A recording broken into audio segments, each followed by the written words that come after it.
Joe Biden ayaa si rasmi ah u noqday madaxweynaha 46aad ee Mareykanka isagoo 20ka Janaayo la wareegi doona xafiiska aqalka cad marka natiijada doorashooyinka ee gobolada Mareykanka si rasmi ah loo shaaciyo.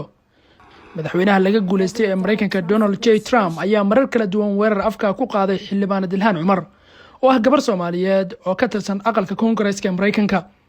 Marar kala duwan ayuu sheegay in Ilhaan ay tahay qof musuqmaasuq badan isla markaana ay doonayso Mareykanka inay ka dhigto sida wadanka ay ka timid ee Soomaaliya oo kale.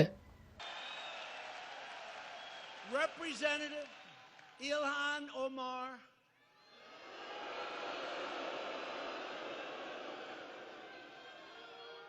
of a really great state. I almost won the first time in decades and decades, Minnesota.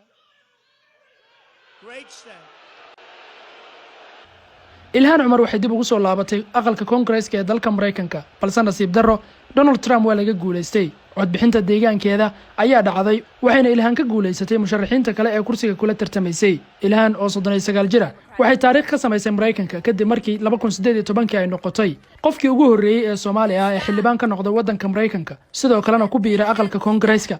Ilhaan oo ka hadlaysay guusha xisbigeeda waxay tiri hambalyo Biden iyo Harris waxaan xilka ka tuurnay madaxweynihii ugu musuqmaasuqa badnaa ugu khatarta badnaa waxaan helnay fursad aan ku sii wadi karno horumar aan horey loo arkin ayay ku tiri qoraal ay ku shaacisay barteeda Twitterka.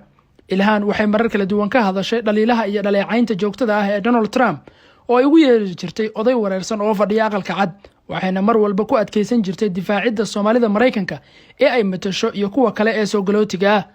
Qoraalkan oo ay ku soo qortay Sabtidii shalay barteeda Twitterka ayay ku tiri cashar weligaa dagaal ha ku qaadin gabar Soomaaliyeed ama dumar Soomaaliyeed.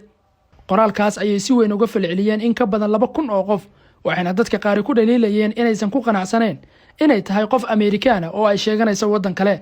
Tusaale ahaan ninkan ayaa qoraalkeeda uga falceliyay haweeneyda Koongareeska waa Soomaali ma ahan Mareykan. The people of this nation have spoken. dhinaca kale Joe Biden ayaa sheegay in la joogo waqtigii la bogsiin lahaa Ameerika. Khudbadiisii ugu horeysay ee madaxweynaha la doortay wuxuu ku ballan qaaday inuusan kala qaybinayn dalka laakiin uu midayn doono. midba ka kale fursad aynu siinaynaa ayuu yiri Biden isaga oo la hadlaya dadkii ka codeeyay ee ka soo horjeeday.